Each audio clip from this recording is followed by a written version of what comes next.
Repaso sobre conceptos de la materia, conceptos que habéis visto en segundo de la ESO en dos temas.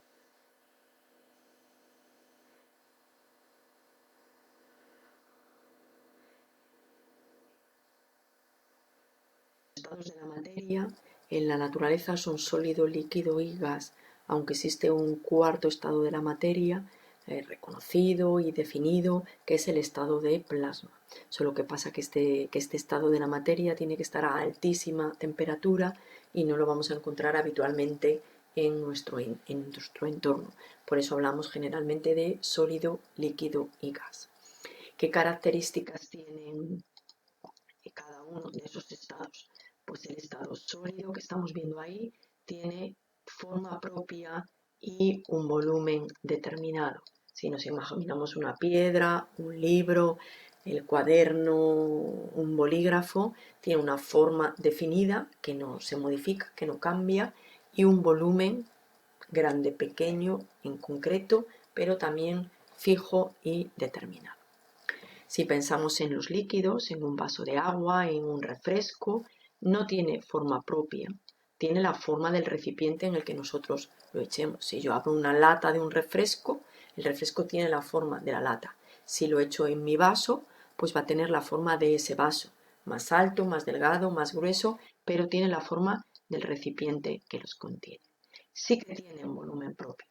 Si mi refresco es de 33 centilitros, cuando yo lo echo en mi vaso, tiene 33 centilitros. Si lo echo en una cazuela, aunque la cazuela sea muy grande, el volumen que tiene el líquido sigue siendo el mismo, 33 centilitros. ¿Qué le ocurre al estado gaseoso? No tiene ni volumen ni forma propios. Tiene la forma del recipiente que lo contiene.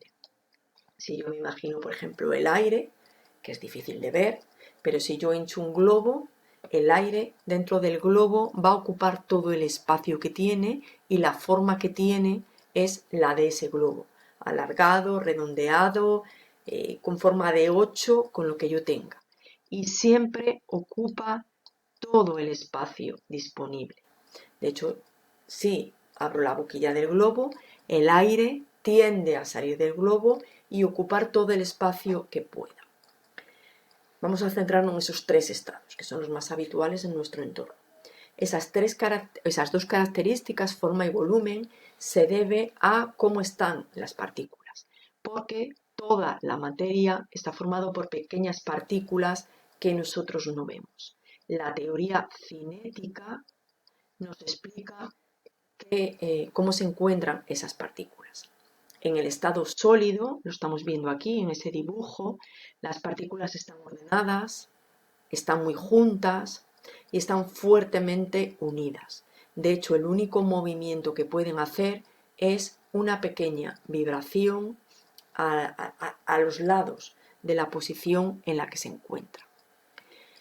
Como consecuencia de eso, las partículas al estar tan juntas no es posible comprimirlo. Comprimirlo significaría que haciendo una fuerza grande, más o menos grande, nosotros pudiéramos juntar esas partículas y que el volumen que ocupa el sólido sea más pequeño.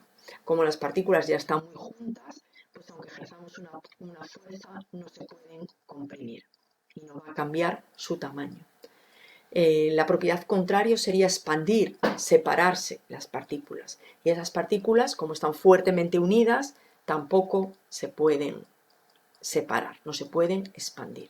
Luego, fuerza entre las partículas de un sólido grande o intensa. ¿Qué le ocurre a las partículas del líquido? Las estamos viendo ahí. Están un poco más desordenadas. ¿Por qué? Porque las partículas pueden desplazarse o deslizarse unas sobre otras. La fuerza entre las partículas es algo más débil que en los sólidos. Veis que las partículas están relativamente juntas. Tampoco se pueden comprimir. Ligeramente, un poquito. Si el año pasado visteis el experimento con una jeringuilla, o si tenéis una jeringuilla de plástico en casa, lo podéis hacer. Llenarla de agua, tapar el extremo más estrecho e intentar mover el émbolo dentro. Se puede mover un poquitito de nada, pero muy poco. prácticamente no se aprecia. ¿Por qué? Porque las partículas están también bastante juntas. Aunque la fuerza es más débil, las partículas están un poco más separadas, pero poco más, y no se pueden comprimir. Y tampoco se expanden. ¿Qué le ocurre en los gases? Las partículas, las vemos ahí, están muy separadas y se mueven continuamente a gran velocidad, en línea recta, en todas las direcciones del espacio.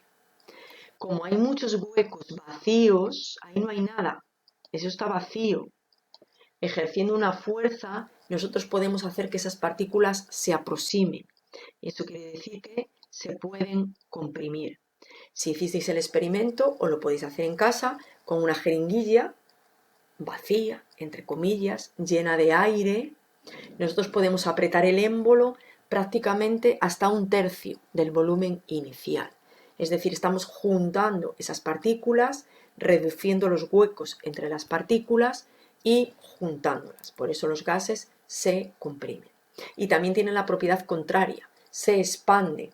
Si nosotros abrimos un recipiente en el que está un gas, el gas tiende a ocupar el máximo volumen disponible. Por eso no podemos abrir la boquilla de un globo o la boquilla de una bombona que tenga un gas, porque ese gas va a salir para ocupar el máximo volumen disponible. Tenemos aquí, por curiosidad ya, el estado de plasma.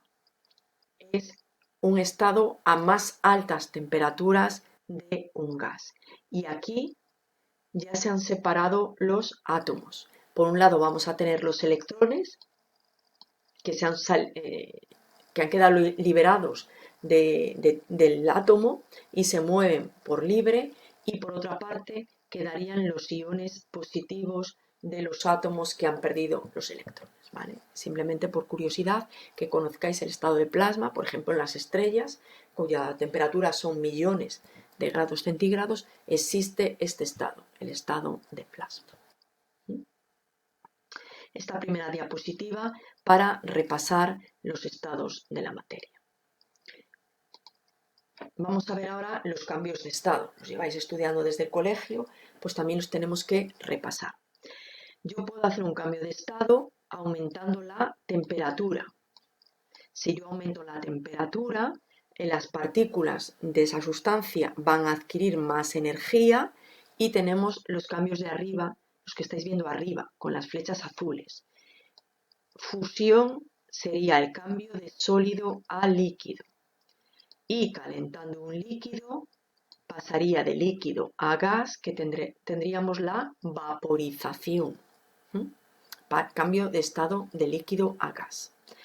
Si calentamos alguna sustancia, es capaz de pasar directamente de sólido a gas. Ese cambio de estado directo de sólido a gas se llama sublimación. Una de las sustancias habituales que podemos ver con facilidad en el laboratorio sería la sublimación del yodo. El yodo son unas bolitas grises en estado sólido y calentándola en 1 minuto, 2 minutos, pasa directamente a formar un gas de color morado. Las sustancias también pueden cambiar de estado cambiando la temperatura, pero en este caso enfriando, disminuyendo la temperatura. Son todos los cambios de estado que veis en la parte baja con las flechas rojas. Si yo enfrío un líquido, por ejemplo el agua, lo meto al congelador, pasaría a formar los cubitos de hielo y eso es una solidificación, cambio de líquido a sólido. Un gas, si lo enfriamos, se produce una condensación. Por ejemplo, en los cristales en invierno. El vapor de agua que está en la atmósfera, al enfriarse, pasa a líquido, ¿vale? Que en ese caso sería el vapor. Y el cambio de estado directo de gas a sólido se llama sublimación inversa. Importante, el cambio de estado de líquido a gas se puede producir de 2 maneras, que estudiasteis el año pasado: evaporación y ebullición. Vamos a ver la diferencia entre esas dos. La evaporación se produce, por ejemplo, en la superficie del mar, en un vaso de agua que dejamos en una habitación. En ese caso, las partículas que pasan de líquido a gas solamente son las de la superficie del líquido. En este caso, en vez de hablar de gas, hablamos de vapor. ¿Por qué? Porque es una sustancia que habitualmente se encuentra en estado líquido y a temperatura ambiente puede pasar por acción del calor a vapor. Ocurre a cualquier temperatura, a la temperatura de una habitación, a la temperatura que tengamos pues, fuera en un charco, por ejemplo, la temperatura que haga en una ciudad. Ocurre de forma lenta y ocurre en la naturaleza. La ebullición ocurre de forma artificial, calentando una determinada sustancia. Cuando la ponemos, por ejemplo, a calentar al fuego. Ocurre en toda la partícula de líquido, es decir, si yo pongo una cazuela con agua a calentar, ese cambio de estado se va a producir en toda la masa de agua, no solo en la superficie. Ocurre a una temperatura concreta para cada sustancia, que se llama punto o temperatura de ebullición. Por ejemplo, la del agua es 100 grados centígrados, la del alcohol 78. Y solo ocurre cuando llegamos a ese número, a ese valor, cuando calentamos y llegamos a 100 para el agua. Cuando calentamos y el alcohol llega a 78. Es un cambio más rápido, más brusco cuando se produce, pero necesitamos calentar para llegar a ese punto concreto en el que se produce. Punto o temperatura de ebullición. Luego ahí tenéis todas las diferencias entre evaporación y ebullición, que las estudiasteis el año pasado. Finalizamos los cambios de estado con las gráficas, que pueden ser de calentamiento, cuando yo caliento una sustancia y la temperatura va aumentando, o de enfriamiento, cuando enfriamos una sustancia y la temperatura va disminuyendo. Esas gráficas tienen una forma muy característica, con una forma de especie de escalera. Si yo saco un cubito del congelador a menos 20 grados centígrados y lo pongo en un vaso y lo voy calentando, lo que va ocurriendo es que la temperatura va aumentando. Poquito a poco va pasando de menos 20, menos 19, menos 18, menos 15, menos 10, hasta que llega a su punto de ebullición, de fusión, que para el agua es 0. A 0 va a empezar a cambiar de estado, porque el agua funde a 0 grados centígrados. Mientras funde, lo estoy viendo aquí, esa gráfica es horizontal. Y si es horizontal es porque la temperatura no cambia de 0. Durante todo este tiempo, no lo he dicho, en el eje horizontal va el tiempo. Pasan los minutos o los segundos y la temperatura no varía. ¿Por qué? Porque toda la energía, todo el calor que está recibiendo se emplea en fundir los cubitos de hielo, en realizar el cambio de estado, de sólido a líquido. Cuando todos los cubitos de hielo han desaparecido de mi vaso, la temperatura vuelve a aumentar. 10, 20, 30, 40, 50, 60, hasta que llegue al punto de ebullición. ¿Cuál es el punto de ebullición del agua? 100 grados centígrados. ¿Qué pasa cuando llego a 100? Que vuelve a haber otro tramo horizontal. ¿Por qué?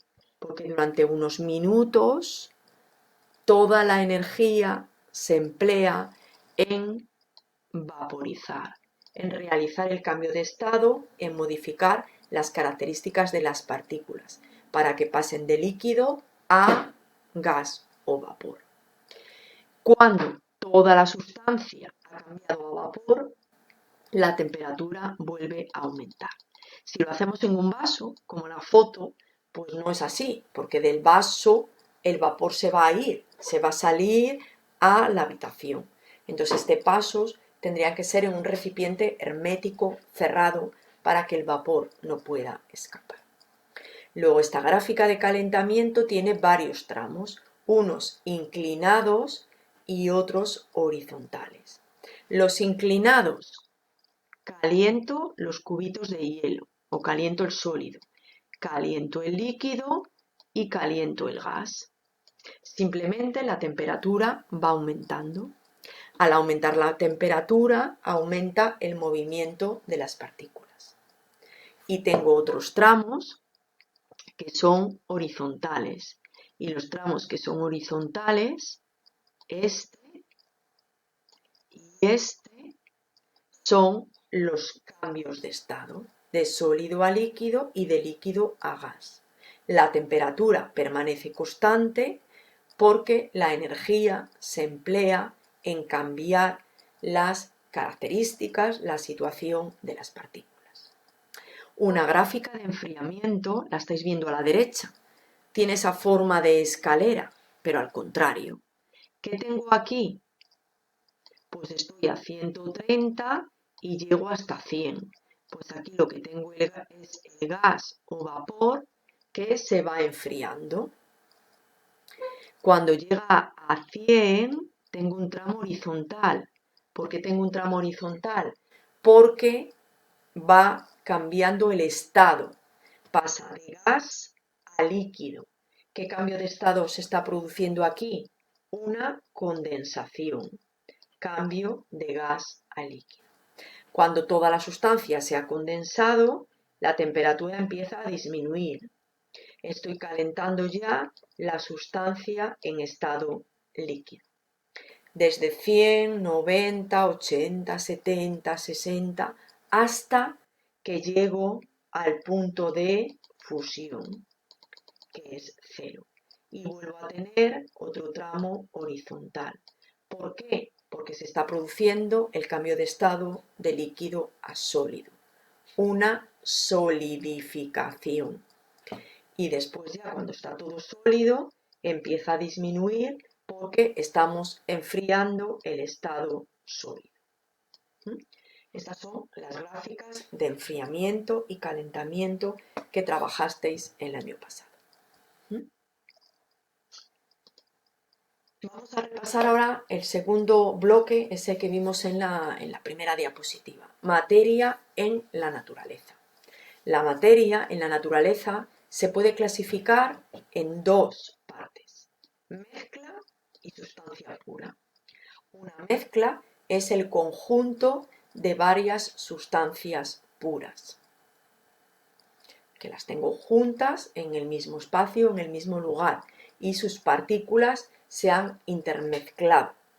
Las sustancias puras son aquellas que están formadas por un único tipo de partículas, y una sustancia pura tiene propiedades definidas, como puede ser el punto de fusión, el punto de ebullición, la densidad. Tiene unos valores concretos que diferencian a esas sustancias puras de una mezcla. La mezcla puede ser homogénea o heterogénea.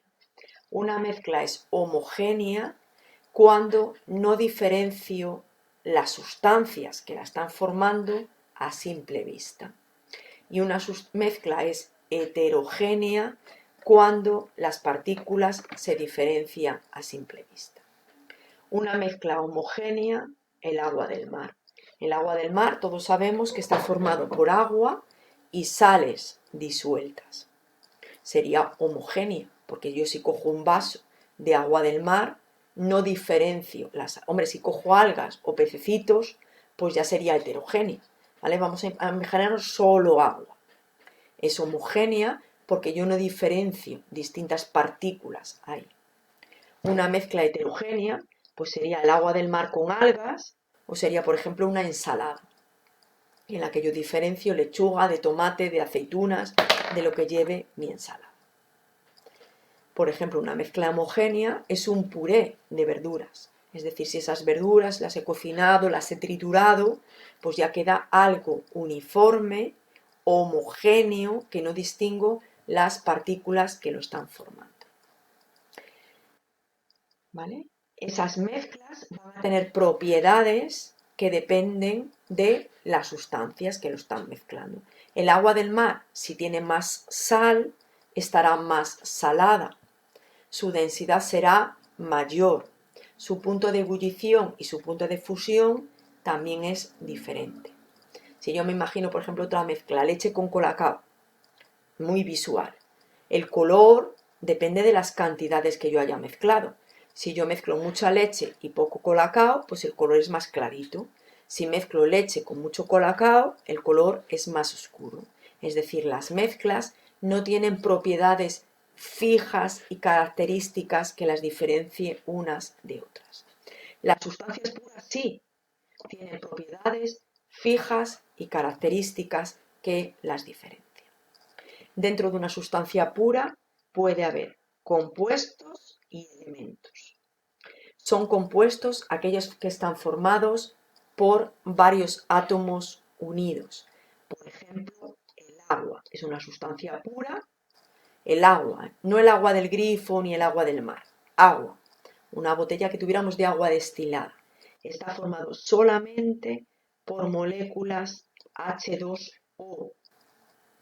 Y no la puedo separar en nada más por métodos físicos. No la puedo filtrar, ni destilar, ni pasarle un imán. ¿Por qué? Porque está formado por una única cosa, moléculas de H2O. Tiene propiedades fijas. La densidad, el punto de fusión, el punto de ebullición son fijos y determinados. Un compuesto está formado de varios elementos. Un elemento sería una sustancia pura y son elementos químicos todos los que os estudiasteis, bueno, no los habéis estudiado, los que nos estudiaremos este año en la tabla periódica. El hidrógeno, el oxígeno, el hierro, el calcio. Esos son elementos químicos. Un compuesto yo lo puedo separar en sus elementos químicos rompiendo la molécula. Por ejemplo, la molécula de agua yo la puedo romper haciéndole pasar una corriente eléctrica por electrolisis. Y los elementos ya serían los constituyentes más básicos que tiene la materia. Serían los ladrillos por los que formamos los compuestos. Cuando los compuestos se mezclan, se juntan, tenemos mezclas homogéneas y heterogéneas. Esta clasificación también la debemos conocer porque en este tema 2 vamos a estudiar las mezclas homogéneas que se pueden llamar también disoluciones, ¿vale? No puedo escribir aquí bien. Las disoluciones, ¿vale? Que no se entiende nada, es lo que vamos a estudiar en la segunda mitad del tema 2. Espero que con este vídeo hayáis repasado todos los conceptos de segundo de la ESO que necesitamos para este tema 2 de tercero de la ESO.